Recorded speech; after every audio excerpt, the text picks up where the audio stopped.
Chilling tales for dark nights.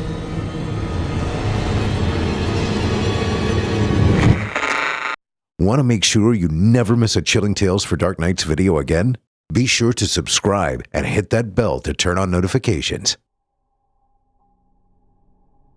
Cemeteries aren't really scary at night. When you're a kid, every tombstone has a dark spirit behind it. Every burial plot has a vengeful undead ghoul ready to grab at passing ankles. At least, that's how it seems at first. Once you get accustomed to the surroundings, you start noticing everything else. The lush, green grass fed on rich fertilizer. The beautiful bouquets of flowers left by grieving families. The rustle of the breeze through ancient trees that look less like gnarled hands with each passing night. When I was 15 years old, the Graveyard Club was formed. It was just me, my friend Nikki, his friend Bill, and the weird girl everyone called Rat. We had united over a shared interest in counterculture. That is to say, we were outcasts who convinced ourselves it was by choice. The Graveyard Club was essentially our own little after-school activity. It amounted to meeting with the others at our local cemetery and hanging out until it got too chilly out to continue.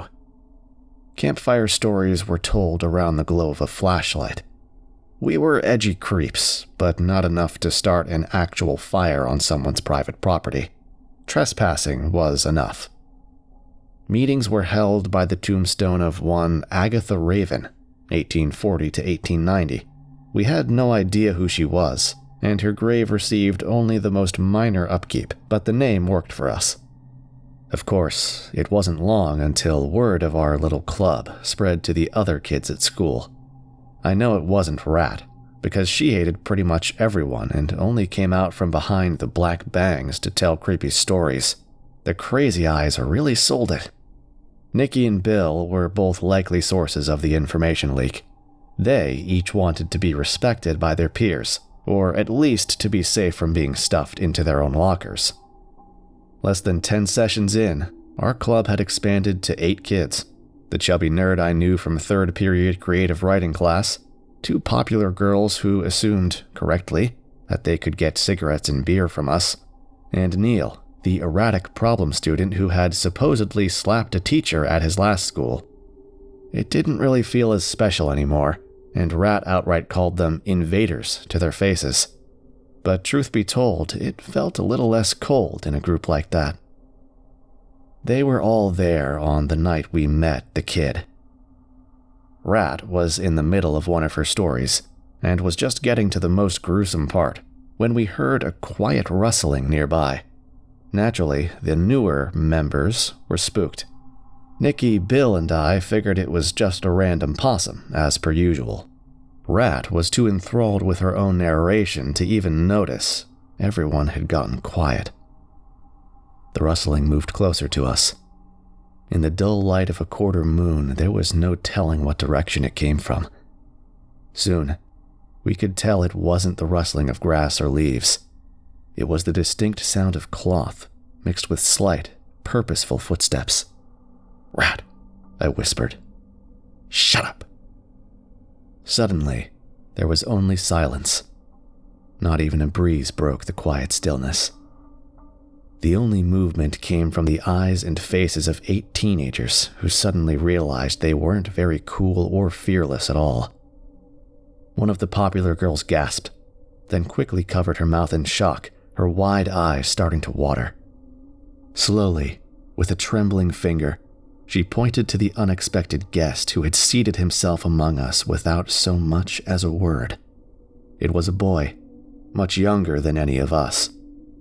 He was slight and pale, with a single lock of dark hair spilling out of a gray baseball cap. The rustling of cloth had come from the bulky insulated pants that matched his warm coat. Unlike us, he was definitely dressed for the cold. Clasped in his hands was a haphazard bouquet of ghostly white flowers. He looked to each of us quizzically, and I'm sure that we looked at him with the same amount of confusion. Where did you come from?" Nikki finally croaked. I'm not supposed to talk to anyone, the kid replied quietly. Rat's grin was as wide and as white as the moon above as she leaned forward and let the flashlight dance across the little boy. Hey, what's your name? She asked, displaying a macabre interest that was surprising, even for her. I can't let anyone know you saw me. The boy wiped his nose with his sleeve, then added, Don't tell anyone, okay? We won't say a word. Rat nodded, those crazy eyes now locked on him.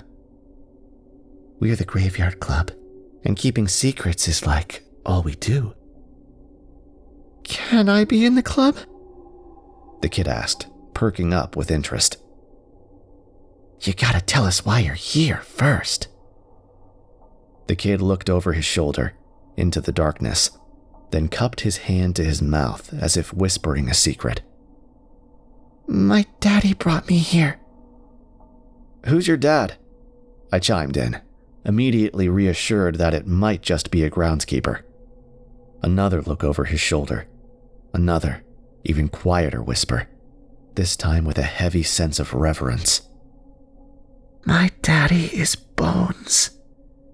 He's saying his dad is dead. One of the popular girls barely muttered to the other. I'm not sure if she was the one who had spotted him, as they were pretty much interchangeable. The third period creative writing nerd instantly started sobbing.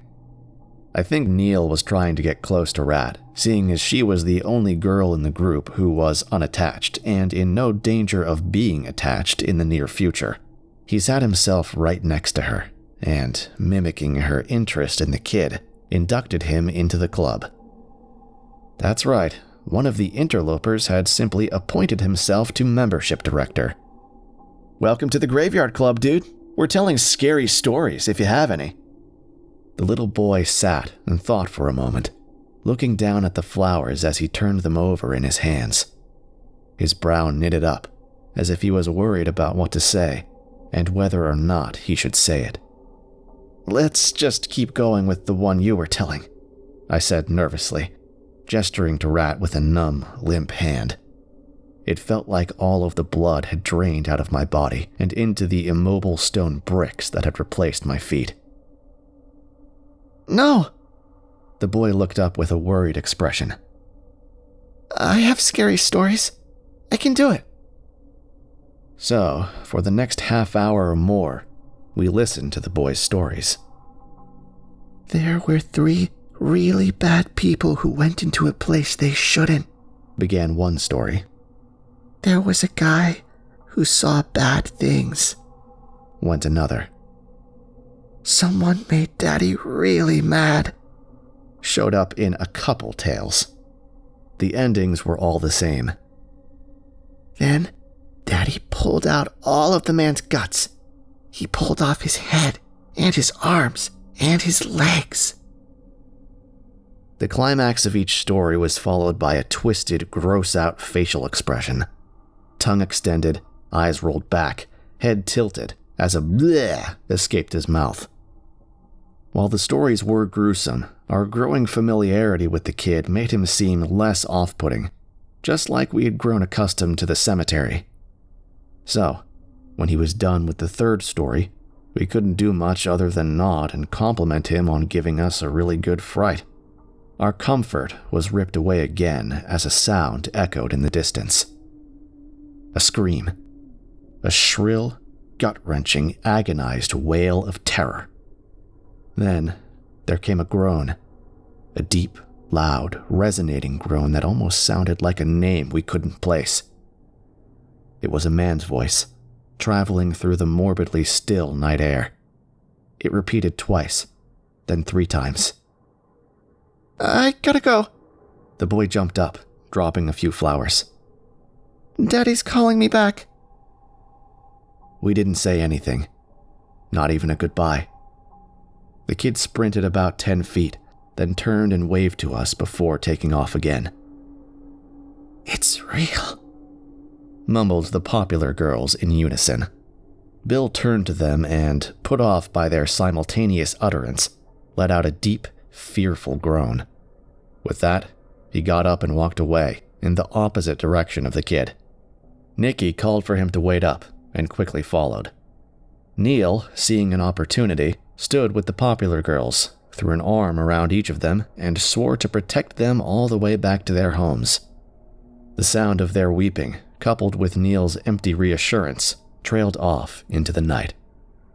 The nerd from third period looked to me, then to Rat, and shook his head. He let out a profanity before climbing awkwardly to his feet and stumbling, jelly-legged after the others. "You don't believe in all that, right?" I asked. I believed it. I wanted Rat to not believe it, and for her to laugh at me for believing it. Anything to prove to myself that I was wrong for being scared. Rat smiled again, stuck her tongue out through her teeth, and hissed at me. That was probably as comforting as Rat could manage to be. There were no more meetings after that. I still hung out with Nikki and Bill, but we stayed indoors and played video games. At least those monsters were trapped in the screen. I saw the others at school from time to time, but none of us spoke about what happened. The closest I came was when I asked Neil if he ever bragged to anyone about what had happened. He said no, and asked me if I was insane. It wasn't until years later that they found the body. He was a local businessman who owed a lot of money to some bad people. He was exhumed from a grave in the cemetery after being buried on top of someone else's coffin. That was the scream we had heard that night. The police knew where to find the body because of information received from a hired killer they had arrested, Johnny Bones DeMiro. The boy was telling the truth. His daddy was Bones. Johnny DeMiro had sent his son off to collect all the white flowers he could find. It was a way to send the boy away and distract him while the businessman was questioned and killed. The hit was done on short notice, so a babysitter was out of the question. The weirdest part of all is the local urban legend that rose out of this. The boy had been questioned about his father's work after the arrest. He told the police all the same stories, about guts being spilled, bodies being decapitated, and so on. However, there was one new story to tell. The one about a group of mysterious kids that had kept a young child safe while he was scared and alone among the tombstones in the dead of night. The legend of the Graveyard Club. Hi, my name is Slimebeast. Well, not really, but that's beside the point. I wrote the story that you just listened to, and if you'd like to read more stories like that, you can go to slimebeast.com, which is my homepage that has other stories up there, about 200 or more. And if you prefer, you could go to amazon.com and search for the word Slimebeast, and it should bring up my books. What better way to spend Halloween than sitting indoors with your lights out, ignoring trick-or-treaters, and just reading a bunch of scary stories at slimebeast.com. Chilling tales for dark nights.